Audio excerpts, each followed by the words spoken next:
You know what I think? I don't actually think most of you struggle because you don't know what to do. I think you struggle because you are scared of making the wrong decision, right? Maybe this sounds familiar. There is something sitting in your mind right now. You think about it while driving, while trying to sleep, and sometimes randomly in the middle of the day. You keep thinking, should I do it? Should I not? What if it goes wrong? What if I regret it? And then you do what all of us do. You ask people around you. You overthink it. You wait. You tell yourself, let me think a little more. Maybe you make mental lists. Maybe you have even Googled it at 2 a.m., hoping someone on the internet somehow has the answer to your life. And still, nothing feels clear.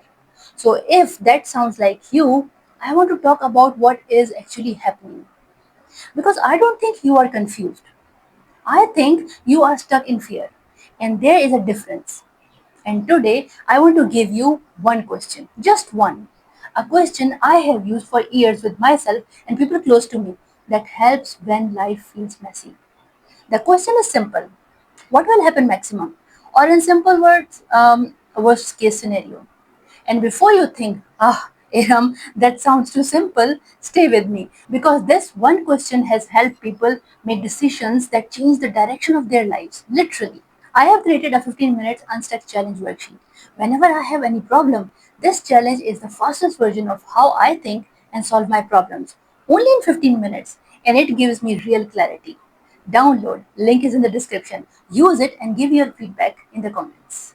So, what is actually happening? Let me explain something. When people cannot make a decision, they usually think, I just need more information. I need more time. I need to think more. But honestly, most of the time, that's not the real problem. Because let's be honest, how much more thinking are you planning to do? You are already thought about this 50 times, maybe 100. You have imagined every possible outcome, every possible disaster, every possible regret. Usually, lack of information is not the issue.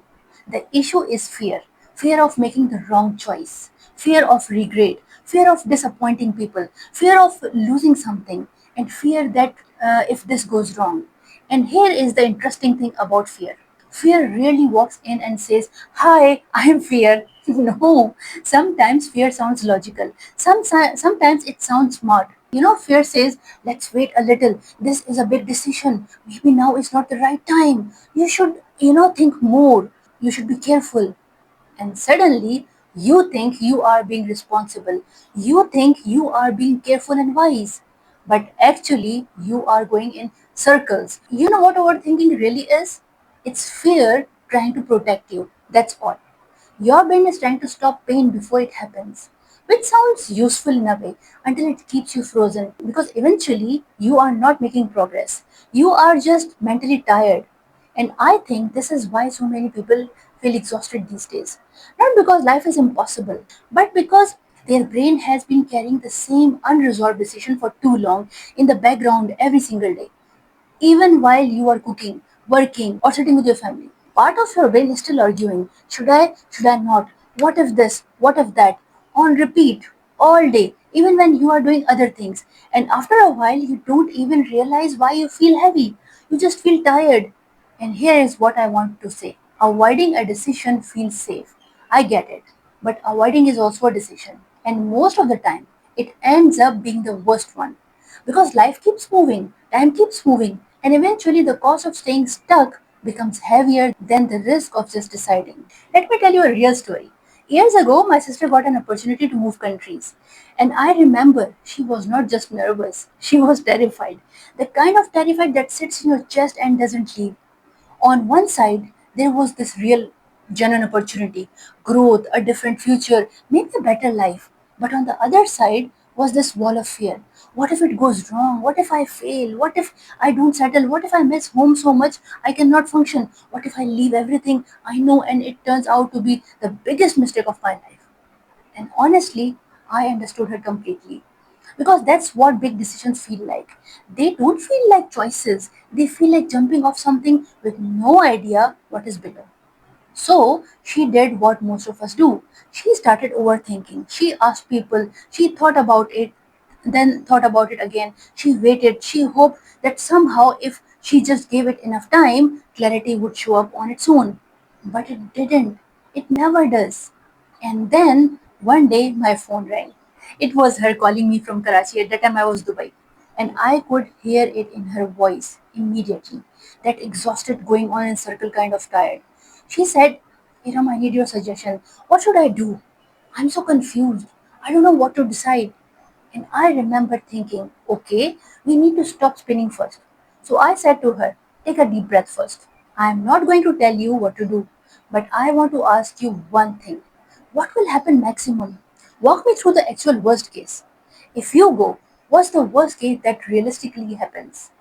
At first, she went quiet because that's the thing about fear. It loves staying big. It feels enormous when it's blurry and undefined. But the moment you start naming it, something shifts. So we named it together. Worst case. So I told her, you move and things don't work out. Then what? You come back to Pakistan and this is the worst case. So what? What will happen? You will have to adjust like you have adjusted before. That is the worst case. It doesn't go exactly as planned. Then what? You make a new plan. You choose again. And I could feel it in the conversation. Something was changing. The fear was still there. I'm not going to tell you it disappeared, but it got smaller. It was not a monster anymore. It was just a hard situation. And she had handled hard situations before. And honestly, that conversation changed the direction of her life. Not because fear disappeared, but because fear stopped being in charge. And that's when I realized something very important. People don't always need advice. Sometimes they just need someone to help them think clearly. And for that, I have designed this framework of what will happen next. Whenever I feel stuck, this is the framework I use. Simple, no overcomplicated psychology, no life hacks, just three honest questions. Question number one: what is the worst case? And I want you to be honest here, not dramatic. Honest. What are you actually scared of? Tell me. Say it clearly. Because a vague fears becomes huge. Specific fears become manageable. Are you scared of failing? Are you scared of being judged, making the wrong choice, losing money, being embarrassed, starting over? Whatever fear you have, name the thing. Because sometimes the moment you say it out loud, you realize, okay, this feels scary, but maybe it's not impossible.